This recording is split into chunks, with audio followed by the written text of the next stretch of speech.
Welcome to GolfNewsRI TV Episode 1. We're here. We made it. We have a show. I'm Joe Calabro, CEO of GolfNewsRI. We are here at the beautiful Aquidneck Club here in Portsmouth, Rhode Island. An amazing place. If you ever get a chance to play, definitely come on down. We're going to be joined by Ed Kirby in just a minute. But first, I really want to take this opportunity right off the jump to thank everyone who's made this show possible, especially our sponsors, and all of our followers and fans, if you will, on social media. So thank you to everyone for making the show possible. We're looking forward to building the show out over the course of the summer and really making it a must-watch program for Rhode Island golfers. Two quick notes before we get to Ed that I just want to throw out there for the coming week. Tuesday, the 21st, is the only local qualifier for the U.S. Senior Open, and that's at Franklin Country Club. So we'll have full coverage of that on GolfNewsRI. Ed is playing in it. He's going to weigh in on that in a minute. And then we are about a little over a week away from the High School Golf State Championship. That'll be a big feature on next week's show. We'll preview the High School Golf State Championship, but that's about a week away. So big things coming up. It's golf season.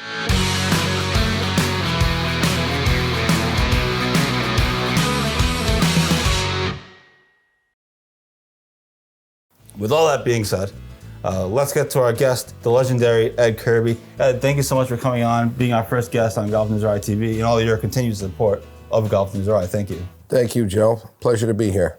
So, we're here at the Aquidneck Club. You've been here since 2018. Place is obviously amazing. You were just talking off camera about all the changes you guys have undergone, the building out of the club, changes to the course, etc. Talk about the Aquidneck Club right now and kind of where you guys are and just how amazing this place is. Yeah, it's been a wonderful transformation, Joe. The last 7 years that I've been here at the club, prior to it being Carnegie Abbey, with one owner, a group of gentlemen purchased the club in 2018, and with the vision of restoring the club to its original beginning, and that being a high-end, upscale lifestyle club with all the amenities, with a marina, and we have an equestrian center, a practice facility that is second to none. It's truly been remarkable that they started with a group of 30 guys, and we now have 450 members. We're extremely healthy. The transformation from the golf course to the clubhouse, the practice facility, it's never ending, and it's wonderful to be a part of it. And that's the thing, right? With all these clubs, especially in this day and age, you have to keep changing. You have to keep coming up with new things and changing holes or adding amenities, whatever it might be. You can't just stay the same anymore because you have to keep developing with the times. And we see that across so many clubs in Rhode Island and the country. You just have to keep moving, right? You do. You got to keep up with the Joneses. And in this business, the amenities that you offer can kind of determine what kind of clientele you're going to have. But we're very fortunate. We're in a wonderful spot here on the Aquidneck Island. We're not far from Boston. We're not far from Providence.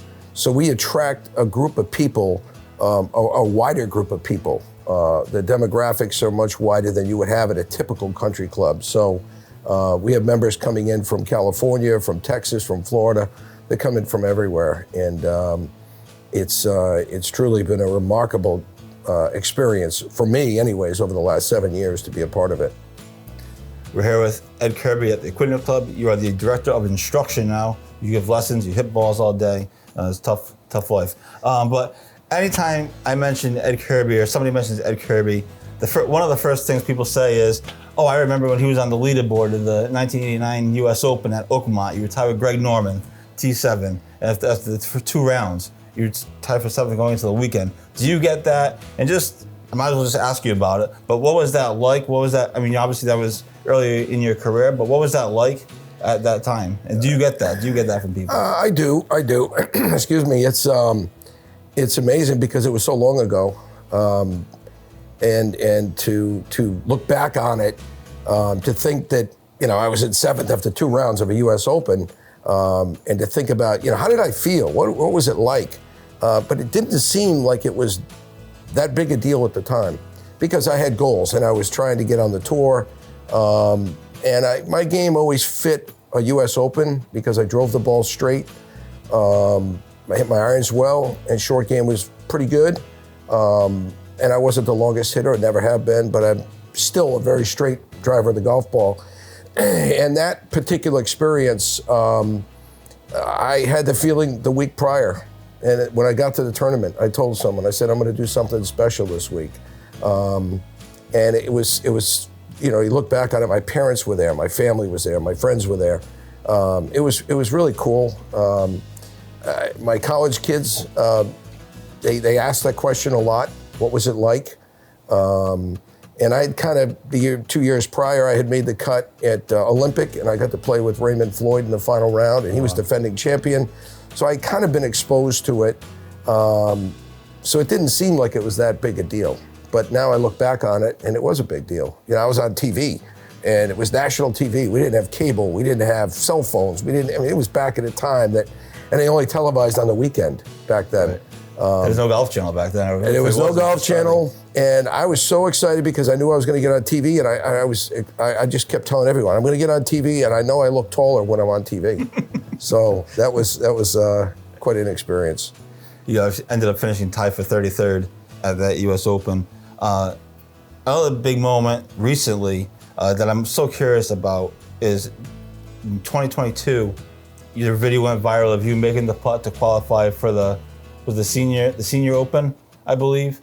Mass Golf had the video. We embedded it on our website, and it went crazy. People were obviously excited for you, but you made that putt. It looked like on the video it was like 10 to 15 feet maybe. It's hard to tell, of course. But you made the putt. You do the big celebration. Obviously, you knew what that putt meant. What I always ask guys, these top golfers, whether it's yourself or I asked Bobby Leopold about this at the Northeast Amateur last year when he had the putt to make the cut. You know, what is that moment like to make a putt like that? Because for us weekend hackers, you know, we make big putts for like $10, and you know, it is what it is. But you know, what was that moment like if you just go back? Well, it was for me. It was a culmination of years of practice. I was sick a few years ago. I had an injury that kept me out for a few years, and I know at my age that my window was shrinking. So I had set the goal that I had played in every USGA event that I could have possibly played in, from the US Junior to the US Amateur, the US Open, and the only thing left was the US Senior Open. So that particular day, I knew on that last hole I had to make the putt, and that's why it was just so exciting. But average golfer feels the same thing when they make a 15-footer with a big break on it. Absolutely. We're here with Ed Kirby at the Aquidneck Club, and we'll be right back with more. We'll take his take on the U.S. Open, U.S. Senior Open at Newport, and much more with Ed Kirby. This is GolfNewsRI TV. We'll be right back.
All right, welcome back to GolfNewsRI TV. We are here at the Equinnet Club with Ed Kirby. Ed, thanks again for coming on. Before the break, you were just talking about that putt you made to qualify for the 2022 Senior Open.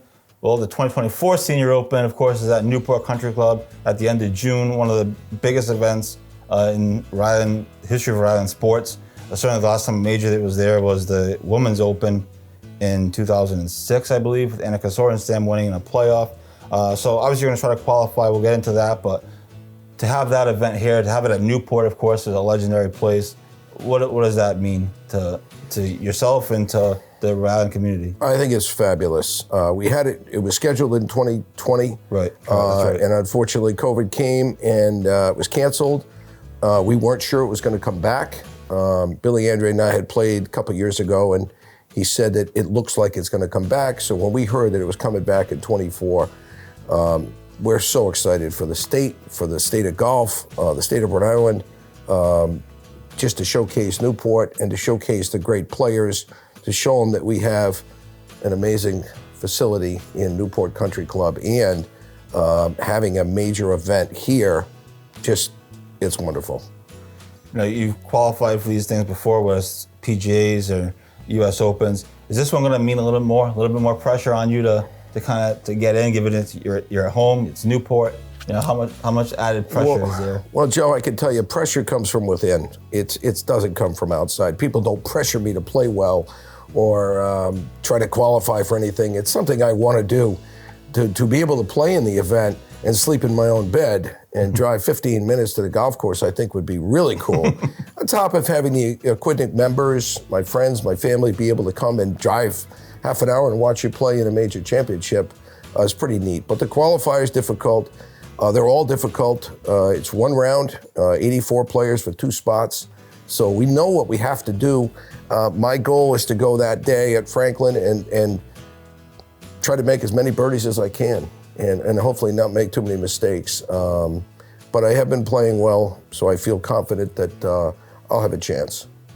And these qualifiers, I always tell people, if you want to go and watch golf for a day, go watch one of these, you know, whether it's a Monday qualifier on one of the tours or an open qualifier. It's quite something to watch. It gets more interesting as the day goes on. Guys are obviously playing to live out their dreams, or for the chance to live out their dreams anyway. And you can actually go watch the Senior Open qualifier at Franklin. I think it's free to watch, and it's quite something to witness. So obviously we'll be following that on GolfNewsRI, and obviously we'll be rooting for any of the locals to get through it. I'm sure there's a slew of guys getting through. I know a bunch of the guys Andre is already in.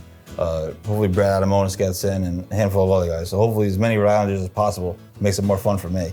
Absolutely. For sure. So with the Senior Open at Newport, it's a great opportunity to kind of reflect on the state of golf in Rhode Island, and across the country, but in Rhode Island specifically. I always think it's fascinating. I've been involved in golf, not necessarily GolfNewsRI, but I've been playing golf my whole life, of course, most of my life, and I just think it's just a unique time in the state where high school golf is at a high. Some of these teams are to 20 plus players signing up to play high school golf, and it's just amazing. Obviously, we have kids in college, whether it's Division III, Division II, Division I, playing all over the country. We have guys in the pros at various levels. What's your perspective on the state of golf in Rhode Island? I feel like it's at a unique time. You know better than I would, but what's your perspective on where we are? I think we're back. I think we're definitely back. I think we lost it for a period of time, but having 40 years of golf, or 45 years of golf in my career, since high school, seeing the difference. We had Dana Quigley started us off, and then Brad and Billy and P.H. Horgan. We've had so many great players over there. Brett Quigley, I could go through the list. Brad Adamonis, Patrick Sheehan, it goes on and on and on. And then we hit a little bit of a lull. Golf had a lull. We lost some people in the game of golf. And then I think the COVID situation, which made people think about playing golf and getting outside, especially in Rhode Island, we've got so many great golf courses. And then the young players coming back up through the high school ranks, into the college ranks, the URI golf team, the Roger Williams golf team, Bryant golf team. and all the great high school players that have come up in the last 7, 8, 9, 10 years. So I think golf in Rhode Island is in a great state. We've got a new golf course, as you know, about South Shore Village Golf Club down in South Kingston. All of the golf clubs that were struggling are now flourishing, and it's wonderful to see. Yeah, I mean, this place is obviously full. My course is full. Waiting lists everywhere. It's pretty amazing, and it doesn't feel like it's going to come to an end anytime soon. We have a bunch of kids in the pros. Davis Chatfield, Patrick Welch on the Corn Ferry Tour. Will Dixon's on the mini tours. We have Susie Cavanaugh on one of the Epson Tour. So a bunch of kids in the pros and others that are turning pro. As someone who turned pro and lived that life, how do you put to perspective what they're going through? And just I don't remember a time where we had so many kids turning pro so consistently. It's unique now because there's so many opportunities for kids to play. Back when we did it, I went to Asia for 3 years. I went to Africa for 2 years, and I did that because I had no other place to play. Today, between the Corn Ferry, the Canadian Tour, the Latin American Tour, there's so much structure for the tours for kids to play and the opportunities for them. And the money is much bigger, obviously. So there's that carrot that people are looking at and saying, you know what, if I'm good enough, maybe I should take a shot. I will tell you, it's a lonely life. It's very difficult. It's not what people think of. You're flying in a private jet and staying in 5-star hotels. Very few get that. So you've got to have a good structure in your support group. And if you do, you could have an opportunity to make it. But you've got to have, today they have trainers and nutritionists and swing coaches and sports psychologists. It goes on and on. We didn't have that back when we were doing it. We were way more with our friends, trying to make it, rooting for them. They're rooting for you, bunking up.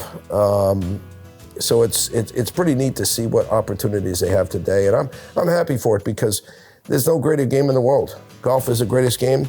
And ask any athlete, any other sport athlete or movie star or wealthy person will tell you, this is the greatest game of all.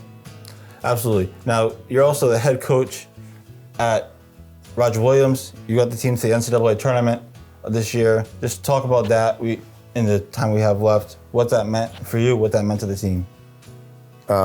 Having a team qualify for the NCAA championship was something I had set my goal on when I got hired as a golf coach 7 years ago. And the group of kids that I have are outstanding, and I am so excited for them. It's thrilling, totally thrilling. Awesome. That's Ed Kirby. We're here at the Equipment Club. This is GolfNewsRI TV. We'll wrap up the show when we come back.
Welcome back to GolfNewsRI TV. I'm Joe Calabro, joined by Ed Kirby here at the beautiful Aquidneck Club as we get set to wrap up the show. But before we do, Ed, I just want to give you an opportunity to kind of a final thought, final word from you on whether it's Roger Williams Golf Team, whether it's the Aquidneck Club, however you want to use your final word, as they say, before we wrap the show up. Well, thank you, Joe. First, thanks for having me on the show. But a couple of things that I would say that one, I'm the luckiest guy on the planet to have the opportunity to work at a place like the Aquidneck Club. It is one of the most spectacular golf courses and spectacular facilities anywhere on the East Coast. And to have the school and the club be together and the kids allowed to play and practice here from Roger Williams, get to play and practice here is truly remarkable. 7 years ago, they played at a public facility down the street. Now they're playing at a 5-star golf course that is got the greatest practice facility anywhere. So as a club professional at this stage of my career, I can't be thankful enough that I have this opportunity. One, to teach the wonderful membership here at Aquidneck Club, and two, to play with the kids and to bring along this Roger Williams golf team and to take it from where it was to where we are. I'm blessed. I'm totally blessed, and I'm hoping that this continues for quite some time. Absolutely, you guys made the tournament for the first time in 24 years, you just said. So big things going on at Roger Williams, and hopefully more big things are coming for yourself and the program. But thanks again for joining us. Just a couple of news and notes in preview of next week's show before we wrap up. Again, this Tuesday, the 21st, is this U.S. Senior Open local qualifier at Franklin Country Club. It's the only New England qualifier. It's surprising, but it's how it is. So like this is 85 spots, 84 people for 2 spots, according to Ed. So good luck to everybody there. We'll have a list of tee times and coverage on GolfNewsRI.com, so you can know when people are teeing off. You can go watch. I would encourage people to go watch if you're into watching golf and guys try to play for their dreams. There's no regional qualifier for the Senior Open. It's just this qualifier, then you go right to Newport, unlike the other U.S. Open. So it's going to be pretty intense. It's going to be pretty fun to watch. The other thing is, next week's show, we'll be at Cranston Country Club in advance of the High School Golf State Championship, 2 of the best days of the year for me covering golf and watching it. Obviously, we'll have storylines, we'll have guests, and more. So thanks everyone for tuning in to GolfNewsRI TV. I'm Joe Calabro, and we will talk to you next week.